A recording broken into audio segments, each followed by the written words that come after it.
This should be an incredible matchup. I mean, both men have extensive offensive repertoires, lasting endurance, and an insatiable appetite to be number one.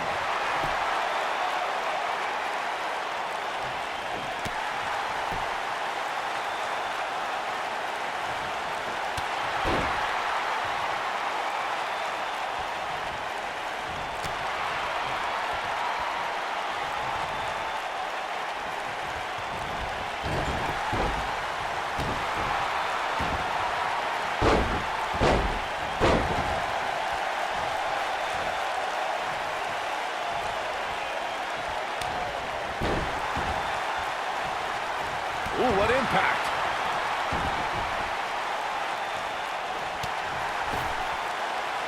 Bad spot for him to be in here, guys. He's got to do something to get back in this thing.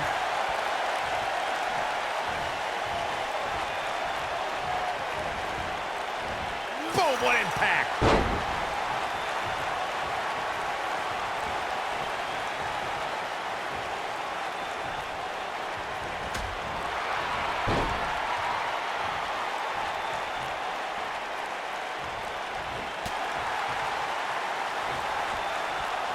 Nice running crossbody.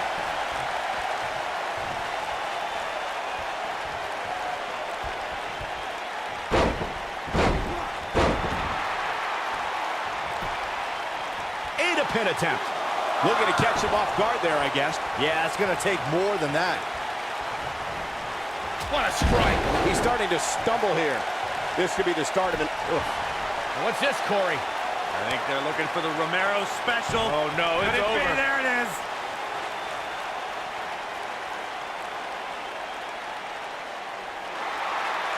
Oh, and he breaks free. But the damage might have already been done, Michael.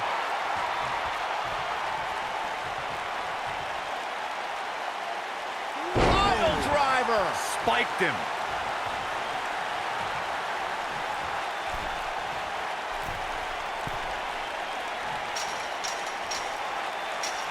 We talk about how important stipulations are in a steel cage match. If superstars sign a contract where the only way to win is escape the cage and have both your feet touch the floor, the competitors must have a plan. Especially since you have to be comfortable trying to escape through the cage door as you do climbing over the top of the cage and vice versa. Oh my goodness, crushing it. Corey, you touched on something moments ago that's so important for the combatants in a steel cage match to remember. A superstar must be able to think offensively to figure out how they're going to escape the cage. They must think defensively at the same time so they can prevent their opponent from getting out of the cage first and winning the match. Well, a superstar must become comfortable with escaping the cage by both exiting the cage door and by climbing over the top of the cage. They must also be aware of their attributes and what's best for them. Let's just say if you're a giant like The Big Show, The Undertaker, Kane, or even Braun Strowman, it's preferred to exit through the cage door. The rivalry between Ultimate Warrior and Ravishing Rick Rude began during the Super Pose Down at the 1989 Royal Rumble. Then it progressed to where both superstars battled over the Intercontinental Championship. At SummerSlam 90, the rivals met inside a 15-foot-high steel cage for the WWE Championship. Victory could be achieved by pinfall or escape from the cage. Corey, the WWE Championship match between the Ultimate Warrior and Ravishing Rick Rude was the second half of the double main event at 1990 SummerSlam. The rivalry between the Warrior and the Ravishing One was so heated that no one knew what to expect once the two men were able to battle inside a steel cage, which at the time was the most grueling match in all of WWE. The Ultimate Warrior dominated early on with his incredible strength. Rick Rude turned the tables and used the steel surroundings to his advantage. At one point, Rude dove from the top of the cage onto the Warrior. But after the Warrior's signature Gorilla Press Slam, the Ultimate One climbed over the cage and retained his WWE Championship. There's a certain feeling that comes over the combatants in a steel cage match once they hear the door close and see the official lock it. A superstar must know that their body is going to be thrown against the steel, that their face will most likely be raked across the cage, and that anything is legal in this environment. We spoke about this earlier, Corey. It's crucial for a WWE superstar to fully understand the gravity of the situation they're in when they battle inside a 15-foot-high steel cage. An individual must be ready to endure pure brutality and be prepared for the fight of their life. No one leaves a steel cage match without scars. Corey, you said something of value for once, in that anything is legal inside the steel cage.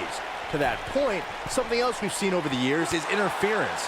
Whether it's The Undertaker coming up through the ring or John Cena getting bashed in the head with the cage door from the outside, it's all legal in the cage. The steel cage is a massive enclosure that stands 15 feet in height.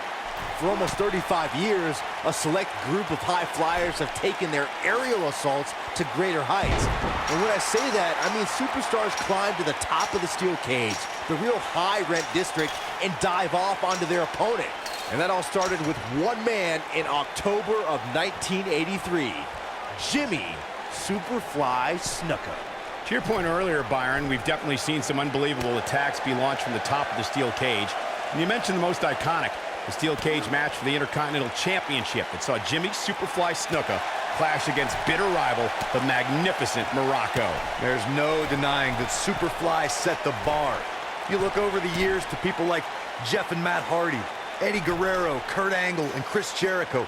They continued to push the envelope and executed unbelievable attacks from the top of the cage. And watch Rikishi take flight off the top of the steel cage. Wow.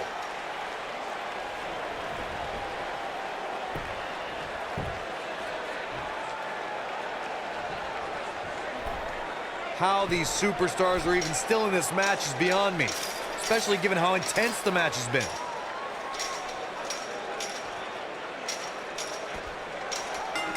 He survived the cage.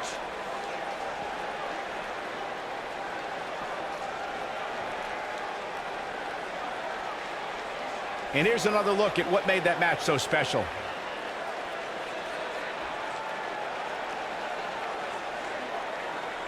And here's the last piece of the puzzle.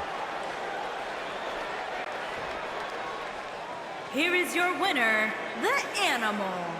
This was a much-needed win. That's the kind of win that makes you feel good about yourself. It'll be interesting to see the fallout following this big singles win here tonight.